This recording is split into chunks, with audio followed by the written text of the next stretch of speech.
Hi, my name is Chantal Comeau and I'm an English teacher at École Mathieu-Martin, and today's pedagogical capsule is concerning an activity that we call First Impressions. It mostly pertains to the book project that we do in grade 9 at Mathieu-Martin, but it can also be done for other books. It's possible your teacher may choose to show you this video in relation to the book The Outsiders, depending on what you're doing in that particular class.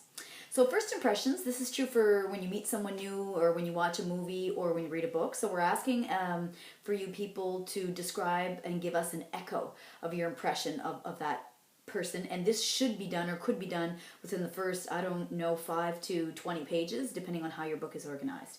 So first impressions, obviously we want a physical kind of description, what their personality's like, and then the last section of the exercise, which is C on the next poster, is whether or not you like this person so far from what you've seen based on proof.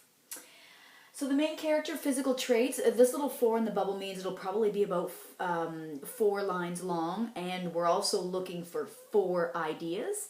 We're looking for their age, gender, male or female, race, meaning white, black, Asian, native, or anything else that you may feel is important that you can include. It might be their nationality.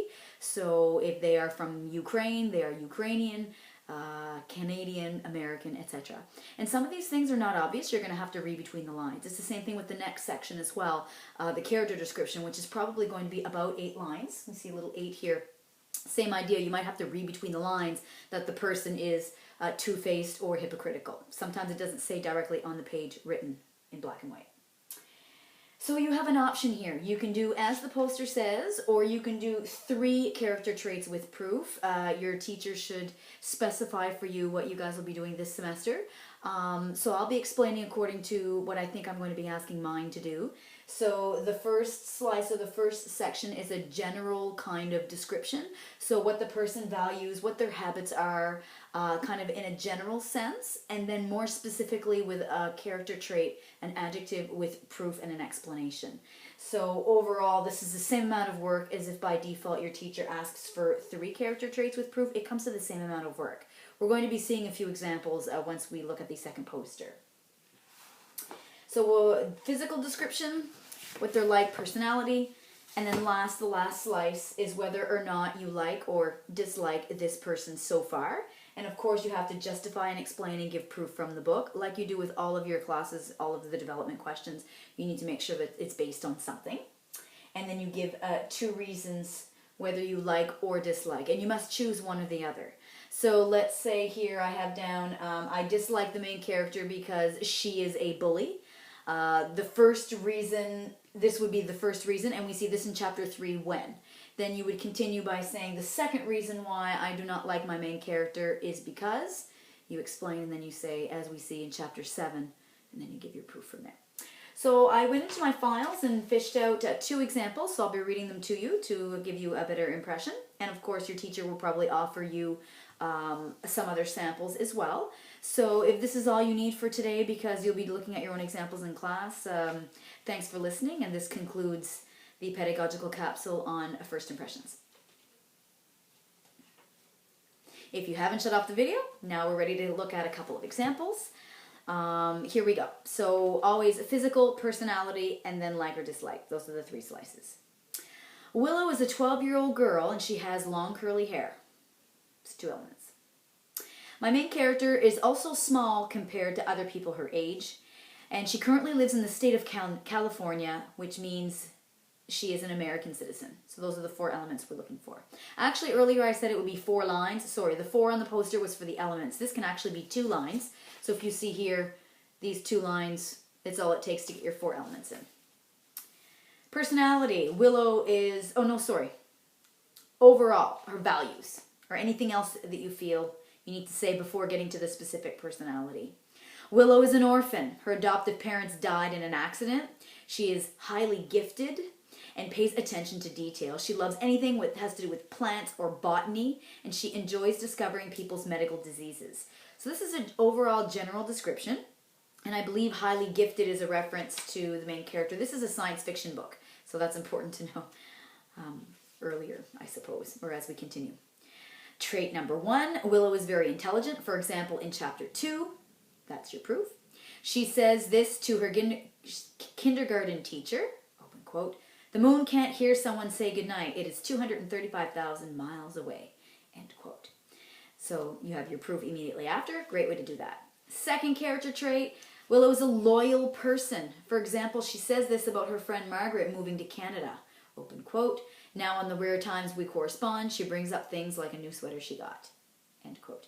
So you can copy straight from the book or you can paraphrase in your own words as long as there's a chapter identified or the beginning of the story or something along those lines. You can check with your teacher exactly what's being asked for this semester. Sometimes it can change a little bit. And now last slice, which is the poster behind me, like or dislike, and 2 reasons with proof. "I like my main character because she doesn't care what other people think of her. And that's something I admire." Great. Now we need proof, something specific to prove or to support this. In chapter 3, she says, "I needed to convey to the group a sense of my identity while keeping a few of the basic elements under wraps." So that proves that she doesn't care what other people think about her. The second reason why I like Willow is because she doesn't like to leave people out. Proof? We see this in chapter 7 when she says, "I don't like to exclude people, but I'm okay with Mr. Duke being an observer." So that's what it looks like, and I believe this person here got 100, and down the side you've got your check marks and the information being identified. Check, check, check down the side. Example number 2. The main character of my book is Margot. She's 18 years old. She lives in Florida, which means she's American, and she is an American citizen. She has really big blue eyes, and she is white. Okay? So sometimes you have to read between the lines for that. And then we have our overall slice, which is optional if you're going to be doing that. Margot doesn't have a very good relationship with her parents. For example, she runs away from her house, and she lies to her parents all the time. Now we can get into 2 traits with proof, and I don't know if you can see here, but you've got a box with proof and another box with proof. So that's just the information kind of in slices, making sure it's all there. My main character is daring. She's not scared to do all sorts of stressful activities. For example, at the beginning of chapter 2, she runs away from her house to her neighbors, and she dresses up like a ninja. She can also be a bit bossy. When she wants something, she often tries to get it. For example, at the beginning of chapter 3, she went into Quentin's room asking for his car without even telling him why. And then the last slice, I really like Margot. I think she would be a good friend because she always has crazy adventures. For example, at the end of chapter 2, she walks into a room and casually invites Quentin on an adventure. Also, she is two-faced, and one part of her really likes adventures and the other is sweet and innocent. Like the part in chapter 2 when she lies to her dad and she actually runs away. And I believe that person got 100 as well. Yep. So that's the information we're hoping that you'll be able to follow. And with the examples that we have here, and there should be other examples or details specified in class. To conclude, this is the pedagogical capsule on first impressions.